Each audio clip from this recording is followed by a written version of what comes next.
Sir, ഇന്ന് പ്രകൃതിയെക്കുറിച്ചും കാടിനെക്കുറിച്ചും നദികളെക്കുറിച്ചുമെല്ലാം സംസാരിക്കുന്നവരെ പരിസ്ഥിതി തീവ്രവാദി മുദ്ര ചാർത്തി കുറ്റപ്പെടുത്തുന്ന ഒരു കാലമാണ്.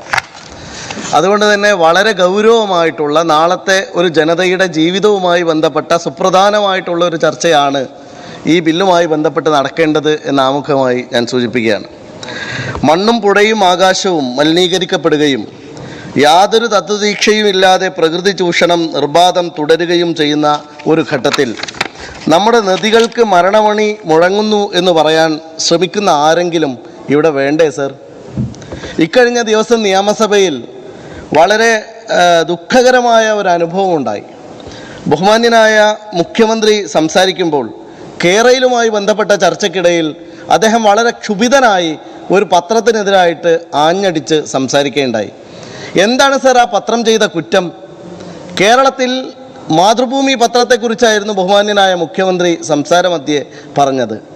വികസന വിരോധം എന്ന ഒരു ചാപ്പ കുത്തി ഒരു ഫോർത്ത് എസ്റ്റേറ്റ് നിർവഹിക്കേണ്ട ഉത്തരവാദിത്തം നിർവഹിക്കുമ്പോൾ അതിനെതിരെ ബഹുമാന്യനായ മുഖ്യമന്ത്രി വളരെ രോഷാകുലനായി സംസാരിച്ചത് സത്യത്തിൽ പുതിയ അംഗങ്ങൾ എന്ന നിലയിൽ ഞങ്ങളെയൊക്കെ അത്ഭുതപ്പെടുത്തിയ ഒരു കാര്യമാണ്. സ്വാഭാവികമായും നമ്മുടെ നാടിൻ്റെ വികസനം അനിവാര്യമാണ് എന്നതുപോലെ തന്നെ പ്രധാനമാണ് നമ്മുടെ നാടിൻ്റെ പ്രകൃതി സംരക്ഷണവും പ്രകൃതി സമ്പത്തിനെ സംരക്ഷിക്കുക എന്നുള്ളതും. നമ്മുടെ ഭൂമിയും നമ്മുടെ ആവാസ വ്യവസ്ഥയും നമ്മുടെ പാരിസ്ഥിതികമായ സംവിധാനങ്ങളുമെല്ലാം അതിൻ്റെ ഇക്വിലിബ്രിയം തകരാറിലായാൽ എങ്ങനെയാണ് സർ നമ്മൾ വികസിത സ്വപ്നം നമുക്ക് കാണാൻ സാധിക്കുക? ഇന്ന് നമ്മൾ ലോകത്തെ ഏറ്റവും നല്ല വികസിത രാജ്യങ്ങളിലൂടെയൊക്കെ സഞ്ചരിക്കുമ്പോൾ നമ്മൾ കാണുന്ന ഏറ്റവും മനോഹരമായൊരു കാഴ്ചയുണ്ട്. ആ നാട് അവിടുത്തെ വികസനത്തെ പോലെ അല്ലെങ്കിൽ വികസനത്തെക്കാൾ പ്രധാനമായി മുൻകൈ എടുത്ത് സംരക്ഷിക്കുന്നത് ആ നാടിൻ്റെ പ്രകൃതി വിഭവങ്ങളെയാണ്, നദികളെയാണ്. നദികൾ എന്ന് പറയുന്നത് ഒരു നാടിൻ്റെ ജീവവ്യവസ്ഥയാണ്. നമ്മൾ ചരിത്രം പഠിക്കുന്നവരാണ്. ചരിത്രത്തിൽ നമ്മൾ ഏറ്റവും കൂടുതൽ കാണുന്ന കാഴ്ചയിലെ പ്രധാനമായ കാര്യം ലോകത്തെവിടെയും സംസ്കാരങ്ങൾ ഉണ്ടായത് നദീതടങ്ങളിലാണ്. എന്തുകൊണ്ടാണ്? മനുഷ്യൻ്റെ ജീവൻ പോലെ പ്രധാനമാണ് നദികളുടെ ജീവൻ എന്നതാണ് അതിലേറ്റവും ശ്രദ്ധേയമായ കാര്യം. മനുഷ്യൻ്റെ കൃഷി, മനുഷ്യൻ്റെ ജീവിത വ്യവസ്ഥകൾ, നമ്മുടെ എല്ലാ സംവിധാനങ്ങളും നദീതടങ്ങളോട് ചേർന്ന് തന്നെയാണ് ഉണ്ടായത് എന്ന് നമുക്കെല്ലാവർക്കും അറിയാം. എന്നാൽ ഇന്ന് അരുതെന്ന് പറയുന്നത്, പ്രകൃതി ചൂഷണത്തെ അരുതെന്ന് പറയുന്നത് പോലും ഒരു ക്രിമിനൽ കുറ്റമായി കാണുന്ന ഭരണകൂടമാണ് കേരളത്തിലുള്ളത് എന്നത് ഏറ്റവും അപമാനകരമായിട്ടുള്ള കാര്യമാണ്. ബഹുമാന്യനായ മന്ത്രി ഇക്കാര്യത്തിൽ വളരെ ജാഗ്രത പുലർത്തുന്ന ഒരാളെന്ന നിലയിൽ അദ്ദേഹത്തിൻ്റെ ശ്രദ്ധയിൽ അത് ഉണ്ടാകണം എന്ന് ഞാൻ ഓർമ്മിപ്പിക്കുകയാണ്. ഇപ്പോൾ കേരള പദ്ധതി എതിർത്താൽ വികസന വിരോധികളാണ്. പശ്ചിമഘട്ടത്തെക്കുറിച്ച് പറഞ്ഞാൽ പരിസ്ഥിതി തീവ്രവാദികളാണ്. നദികളെ കൊള്ളയടിക്കുന്നതിനെ കുറിച്ച് സംസാരിച്ചാൽ പിന്തിരിപ്പന്മാരാണ്. ഇതൊന്നും സർ ഒരു ഭരണകൂടത്തിൻ്റെ ആറ്റിറ്റ്യൂഡായി മാറുന്നത് ശരിയായ കാര്യമല്ല എന്നുകൂടി ഞാൻ ഓർമ്മിപ്പിക്കുകയാണ്. അതുകൊണ്ട് തന്നെ ഈ നിയമ ഭേദഗതി ഒട്ടും ആത്മാർത്ഥതയോടെ അല്ല ഇവിടെ കൊണ്ടുവരുന്നത് എന്ന ഒരു ആക്ഷേപം കൂടി എനിക്ക് ഉന്നയിക്കാനുണ്ട്. കാരണം സ്വാഭാവികമായും രണ്ട് കാര്യങ്ങളിലാണ് ഈ നിയമ ഭേദഗതി പ്രധാനമായിട്ടും ഊന്നി പറയുന്നത്. ഒന്നാമത്തെ കാര്യം 20-ാം വകുപ്പിൻ്റെ ഭേദഗതിയാണ്.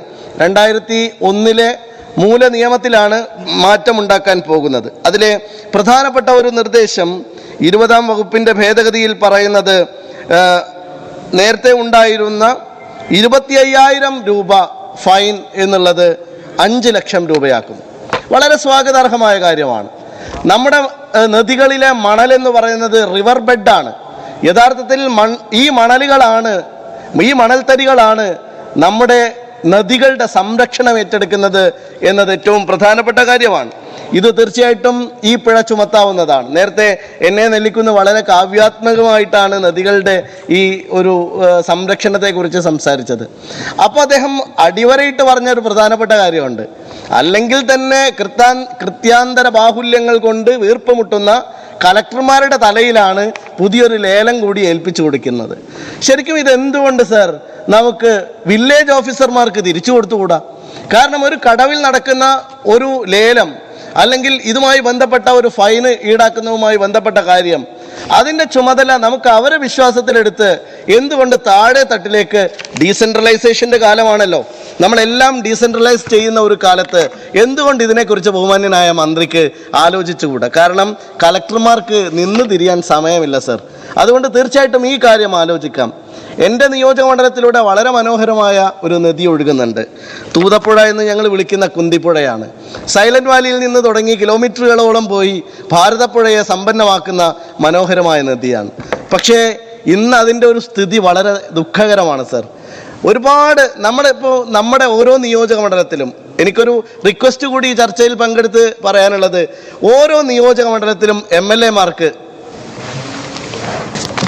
സർ ഈ മണൽ തൊഴിലാളികൾ ആരുടെ കീഴിലാണ്, ആരാണ് ഇവരുടെ മേലധികാരികൾ എന്നതിനെ സംബന്ധിച്ചുള്ള ഒരു തർക്കം അവരുടെ ഇടയിലുണ്ട്. പോർട്ടിൻ്റെ കീഴിലാണോ അതോ മുനിസിപ്പാലിറ്റിയുടെ കീഴിലാണോ എന്ന്. എൻ്റെ മണ്ഡലത്തിൽ പുതുപ്പണത്ത് കറുകപ്പാലത്ത് മണൽ വാഴുന്ന ധാരാളം തൊഴിലാളികളുണ്ട്. അവരെ ഒരു പരാതിയുമായിട്ട് കഴിഞ്ഞ ദിവസം വന്നിരുന്നു. അവർ ഒരു ലോഡ് മണൽ പോകുമ്പോൾ ഒരു ആനുപാതികമായ തുക 300 രൂപയോളം മുനിസിപ്പാലിറ്റിക്ക് അടയ്ക്കുന്നുണ്ട്. മുനിസിപ്പാലിറ്റി എന്നത് കൂലിയും മറ്റ് ആനുകൂല്യങ്ങളും കൊടുക്കുന്നത്. പക്ഷേ 2018 ശേഷം അവരുടെ കൂലിയിലും മറ്റും ഒരു വർധനവും ഉണ്ടായിട്ടില്ല എന്നതും, അതുപോലെ തന്നെ നേരത്തെ ഉണ്ടായിരുന്ന ബോണസ്, ഇൻഷുറൻസ് ഉൾപ്പെടെയുള്ള ആനുകൂല്യങ്ങൾ ഇപ്പോൾ തൊഴിലാളികൾക്ക് കിട്ടുന്നില്ല എന്നുള്ളതും അവരുടെ ഒരു പരാതിയാണ്. തീർച്ചയായിട്ടും ഇത് ഗവൺമെന്റിന്റെ ശ്രദ്ധയിലുണ്ടോ, ഇത് അങ്ങയുടെ ശ്രദ്ധയിലുണ്ടോ എന്നുള്ളതാണ് എൻ്റെ ചോദ്യം. പൊതുവിൽ മണലുമായി ബന്ധപ്പെട്ട നിരവധി പ്രശ്നങ്ങൾ നിലനിൽക്കുകയാണ്. അതിൽ ഈ ബില്ലുമായി ബന്ധപ്പെടുത്തി സംസാരിക്കാൻ ഞാൻ ആഗ്രഹിക്കുകയാണ്. തീർച്ചയായിട്ടും ബഹുമാന്യനായ മന്ത്രിയുടെ ശ്രദ്ധയിൽ കൂടി ഇക്കാര്യം ഉണ്ടാകും എന്ന് ബഹുമാന്യനായ അംഗം ഉന്നയിച്ച ഈ കാര്യത്തിൽ ഞാൻ പറയുന്നത്. തീർച്ചയായിട്ടും കേരളത്തിലെ നദികൾ നമുക്കെല്ലാവർക്കും അറിയുന്ന പോലെ 44 പ്രധാന നദികളും ഏതാണ്ട് 900ഓളം ചെറിയ പുഴകളും ഒഴുകുന്ന ഒരു മനോഹരമായ സ്ഥലമാണ് നമ്മുടേത്. ഞാൻ പറഞ്ഞത് എൻ്റെ നിയോജക മണ്ഡലത്തിലെ തൂതപ്പുഴയുടെ ഇന്നത്തെ അവസ്ഥ ഏറ്റവും ദയനീയമായിട്ടുള്ളൊരു കാര്യമാണ്. ഒരുപാട് കാലം മനുഷ്യർ ഏറ്റവും കൂടുതൽ നദീതടങ്ങളിൽ നമ്മുടെ കൃഷിയും നമ്മുടെ സംവിധാനങ്ങളും എല്ലാം ഉണ്ടായി എന്നത് മാത്രമല്ല, ഇപ്പോൾ തന്നെ നദികൾ എന്ന് പറയുന്നത് എത്ര പേർ രാവിലെ എത്രയോ പേര് നദികളിൽ കുളിക്കാൻ പോകുന്നുണ്ട്. അത് ജീവിതവുമായി ബന്ധപ്പെട്ട ഒരു കാര്യമാണ്. ആ പുഴകൾ മനുഷ്യൻ്റെ ജീവിതം നിലനിർത്തുന്ന കാര്യമാണ്. ഞാൻ പറയുന്നത് ഒരു നിയോജക മണ്ഡലത്തിൽ ഒരു നദിയെങ്കിലും ഒരു MLA-ക്ക് ചുമതല കൊടുത്ത് പ്രത്യേകമായൊരു ഫണ്ട് അനുവദിച്ച് ആ നദി മനോഹരമാക്കാനുള്ള ഒരു നിർദ്ദേശം കൂടി വെക്കണമെന്ന് ബഹുമാന്യനായ മന്ത്രിയോട് ഞാൻ അഭ്യർത്ഥിക്കുക. MLA ഫണ്ടിന് എടുക്കാനല്ല, പ്രത്യേകമായിട്ട് മറ്റൊരു ഫണ്ട് കൂടി അനുവദിക്കണം എന്നാണ് ഞാൻ പറയുന്നത്. കാരണം നദികൾ നമ്മുടെ ഏറ്റവും വലിയ മനോഹര കാഴ്ചയാണ്. നമ്മുടെ സാഹിത്യവും നമ്മുടെ കലയും എല്ലാം ചേർന്ന് നിൽക്കുന്നത് ഒരു MLA പുഴ ആലോചിക്കാവുന്നതാണ്. ഞാനത് നേരത്തെ ജില്ലാ പഞ്ചായത്ത് മെമ്പറായിരുന്ന കാലത്ത് സർ, എൻ്റെ ഡിവിഷനകത്ത് ഒരു പൂനൂർ പുഴ ഉത്ഭവിക്കുന്നുണ്ട്. 15 കിലോമീറ്റർ ദൂരം ജനകീയമായി ആ പുഴ വീണ്ടെടുക്കുന്നതിന് വേണ്ടി ഒരാഴ്ചക്കാലം ഞങ്ങൾ ജോലി ചെയ്തിട്ടുണ്ട്. അത്ര മനോഹരമായി ആ പുഴ നിലനിർത്താൻ സാധിച്ചിട്ടുണ്ട്. നമ്മൾ മുൻകൈ എടുക്കുകയാണെങ്കിൽ കേരളത്തിലെ എല്ലാ നദികളെയും നമുക്ക് ഈ തരത്തിൽ മാറ്റിയെടുക്കാൻ സാധിക്കും എന്ന കാര്യത്തിൽ യാതൊരു സംശയവുമില്ല. കാരണം നാളെ നമ്മുടെ എല്ലാം കുട്ടികൾക്ക് ജീവിക്കേണ്ട ഒരു ഭൂമിയെ സംരക്ഷിച്ചു നിർത്തേണ്ട ഉത്തരവാദിത്തം കൂടി നമുക്കുണ്ട്. മണൽവാരൽ തീർച്ചയായിട്ടും നിയന്ത്രിക്കപ്പെടണം. കാരണം ഉദാഹരണമായിട്ട് ഇന്ന് നമ്മൾ ഒരു ഇന്നൊവേഷനും നിർമ്മാണ മേഖലയിൽ നടക്കുന്നില്ല എന്നതാണ് മറ്റൊരു പ്രധാനപ്പെട്ട കാര്യം. എന്തുകൊണ്ട് മണലും സിമൻറ്റും മാത്രം ഉപയോഗിച്ചിട്ടുള്ള നിർമ്മാണം അതിന് പകരമായി നമുക്കൊന്ന് ആലോചിച്ചുകൂടാ? അത്തരത്തിലുള്ള ഒരു ഗവേഷണവും ഇന്നൊവേഷനും നമ്മുടെ നാട്ടിൽ നടക്കേണ്ടത് അനിവാര്യമാണ്. കാരണം 971 മുതലാണ് മണൽവാരൽ സാർവത്രികമാകാൻ തുടങ്ങിയത്. ആയിരക്കണക്കിന് വർഷങ്ങൾ കൊണ്ട് അടിഞ്ഞുകൂടിയ മണലാണ് പതിറ്റാണ്ടുകൾ കൊണ്ട് നമ്മൾ കോരിക്കൊണ്ടുപോയത്. ഇനി വാരിക്കൊണ്ടുപോകാൻ നമുക്ക് മണലില്ല സർ. അതുകൊണ്ട് മണലിന് പകരമായിട്ടുള്ള നിർമ്മാണ സംവിധാനങ്ങളെക്കുറിച്ച് നമ്മൾ ആലോചിച്ചിട്ടില്ലെങ്കിൽ തീർച്ചയായിട്ടും ഈ നാട് ഊഷരമായി പോകുന്ന ഒരു സാഹചര്യത്തിലേക്ക് വരും എന്ന കാര്യത്തിൽ യാതൊരു സംശയവുമില്ല. നമുക്ക് അതുപോലെ തന്നെ വളരെ പ്രധാനമാണ് സർ, അനിയന്ത്രിതമായും അശാസ്ത്രീയമായും മണൽ ഖനനം നടക്കുന്നത് വഴി നദികളുടെ അടിത്തട്ട് പോവുകയാണ്. ഇപ്പൊ പല ആളുകളും പറയുന്നത് ഈ വലിയ വെള്ളപ്പൊക്കം ഉണ്ടാകുമ്പോൾ അടിഞ്ഞുകൂടുന്നത് ഈ മണലുകളെല്ലാം വാരിയാലെ വെള്ളം അവിടെ നിൽക്കുന്ന അബദ്ധജടിലമാണ് സർ. ആളുകൾക്ക് ശാസ്ത്രീയ അവബോധം ഇല്ലാത്തതിൻ്റെ പ്രശ്നമാണ്. കുട്ടനാട് MLA നോക്കുന്നുണ്ട്. എന്താ വെച്ചാൽ ഇത് വാരിക്കൊണ്ടുപോയത് കൊണ്ട് യാതൊരു പ്രയാസം ഉണ്ടാവില്ല എന്നത് തെറ്റായ കാര്യമാണ്. കാരണം മണൽത്തരികളാണ് യഥാർത്ഥത്തിൽ വെള്ളത്തെ സംഭരിച്ച് നിർത്തുന്നത്. ഇന്ന് നമ്മുടെ വൃഷ്ടിപ്രദേശങ്ങളെല്ലാം വലിയ മലമുകളിൽ നമ്മുടെ വനമേഖലയെല്ലാം നഷ്ടമായപ്പോൾ അവിടെ വരുന്ന വലിയ പാരിസ്ഥിതികമായ മാറ്റമുണ്ട് സർ. ഇതെല്ലാം ഉൾക്കൊള്ളാൻ നമുക്ക് സാധിക്കണം. കേരളത്തിലെ പുഴകളിലൂടെ ഏകദേശം 70,000 ദശലക്ഷം ഘനമീറ്റർ ജലം ഒഴുകുന്നുണ്ട്. ഏറ്റവും രസകരമായ കാര്യം, അല്ലെങ്കിൽ നമുക്ക് മനസ്സിലാക്കേണ്ട ഏറ്റവും പ്രധാനപ്പെട്ട കാര്യം എന്ന് പറയുന്നത് 42,000 ദശലക്ഷം ഘനമീറ്റർ വെള്ളം മാത്രമാണ് നമുക്ക് ഉപയോഗിക്കാൻ കഴിയുന്നത്. മറ്റൊരു പ്രധാനപ്പെട്ട കാര്യം സർ, ഇത് നിങ്ങളെയും എന്നെയൊക്കെ ബാധിക്കുന്ന നിങ്ങൾ മാത്രമല്ല, മയ്യഴി പുഴയുടെ തീരങ്ങളിലുള്ള ആളല്ലേ.